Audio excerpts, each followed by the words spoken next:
Salut à tous, aujourd'hui je fais une petite vidéo spéciale pour la postérité pour vous présenter un début d'application sur lequel j'ai travaillé il y a 2 ans et que j'ai abandonné. Il s'agit d'une application Windows Phone 7. Alors comme vous le savez, Microsoft a abandonné Windows Phone 7 pour sortir Windows Phone 8 et les téléphones comme celui-ci, qui n'a pas beaucoup servi d'ailleurs, téléphones Windows Phone 7 n'ont pas pu être mis à jour vers Windows Phone 8. Et également, les outils de développement Windows Phone 7 sont assez différents des outils Windows Phone 8. Et donc, comme j'ai commencé mon application avec les outils Windows Phone 7, ça signifie que je devrais complètement remanier le code et réécrire l'application en fait pour qu'elle profite vraiment des nouveautés des outils Windows Phone 8. Et j'avais pas vraiment le courage de le faire. C'est une des raisons pour lesquelles j'ai décidé d'abandonner ce projet. Et comme vous le savez, aujourd'hui, je programme quasiment exclusivement sur Android, mais à l'époque, je m'intéressais encore à ce que Microsoft faisait. Donc je vous montre ce projet d'application. Il s'agit d'une application Stib pour les transports en commun de la ville de Bruxelles pour Windows Phone. Démarrer Stib. Démarrage de Steam.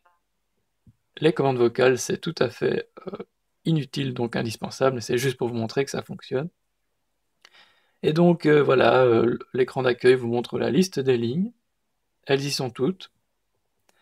Le logo, évidemment, je comptais pas le laisser publier l'application avec le logo officiel, je sais très bien que j'ai pas le droit. C'était juste un prototype pour m'amuser chez moi.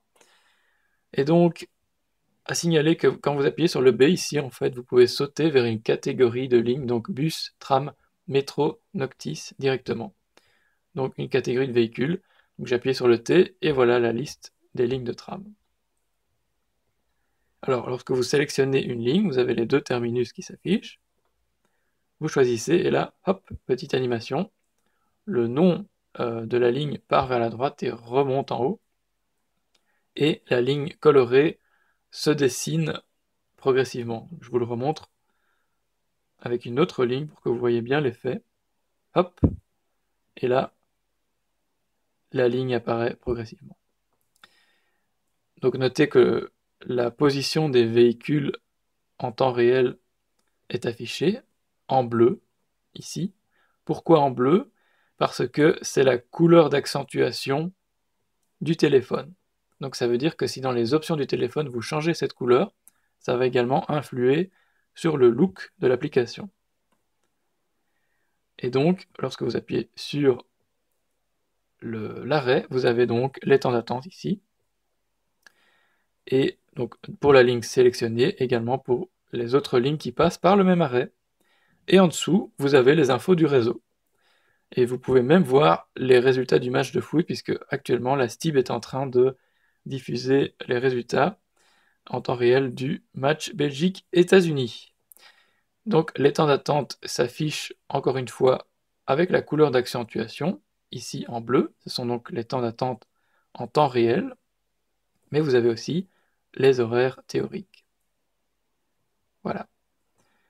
Alors, notez également, pour terminer, que vous avez la possibilité, lorsque vous appuyez ici, de voir l'arrêt sur la carte dans Bing Maps. Ici, l'arrêt gare de Boondal.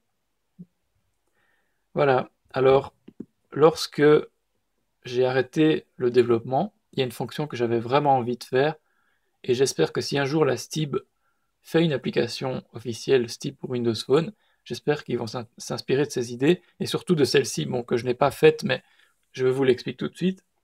Ce que j'allais faire, donc, c'est une fonction qui permet d'épingler un arrêt directement sur l'écran d'accueil ici, sous forme de tiles. Alors les tiles, c'est quoi? Ce sont ces petits carrés animés que vous pouvez réorganiser. Donc, je ne sais pas si vous connaissez le système Windows Phone. Donc, hop, ici on peut changer l'ordre de ces tiles. Bon, je ne vais pas le faire ici. Et donc, l'idée, c'est quoi? Ce serait d'avoir un carré avec la couleur de la ligne, le numéro de la ligne en grand et le nom de l'arrêt. Tout ça animé, donc, avec les fonctions standards du système. Et lorsque vous appuyez dessus, ça ouvre directement l'écran des temps d'attente de la ligne, enfin de l'arrêt, que vous avez épinglé sur votre écran d'accueil. Donc ce serait une sorte de système de favoris qui passe par l'écran d'accueil. Et donc ça, c'est pour moi vraiment indispensable sur Windows Phone pour une application de transport en commun. Donc j'espère, si quelqu'un de la Steam m'écoute, que vous allez l'implémenter comme ça. Et s'il vous plaît, n'attendez pas quelques années avant de le faire. Donc, là, si vous voulez, on va revenir en arrière et vous allez voir que, hop, les temps d'attente se mettent à jour tout seul. Donc l'application a été vraiment codée comme si j'allais la terminer, mais bon, voilà. Malheureusement, je n'ai pas pu continuer. Alors, avant d'arrêter la vidéo, je vais quand même vous montrer une dernière chose, c'est le changement de look du téléphone. Et donc, je vais changer le thème d'un thème sombre à un thème clair. Donc, le fond est clair maintenant. Et la couleur d'accentuation qui était bleue, je vais la passer à rouge. Voilà. Et maintenant, je vais redémarrer l'application.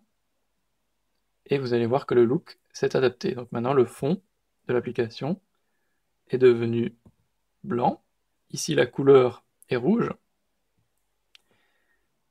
Et la position des bus également en rouge au lieu de bleu. Et les temps d'attente en rouge également.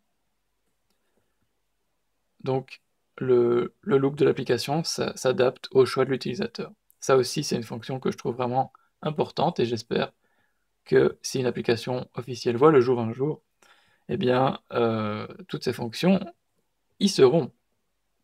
Donc voilà, si ce projet vous intéresse, donc c'est un projet que j'ai abandonné, vous pouvez me contacter.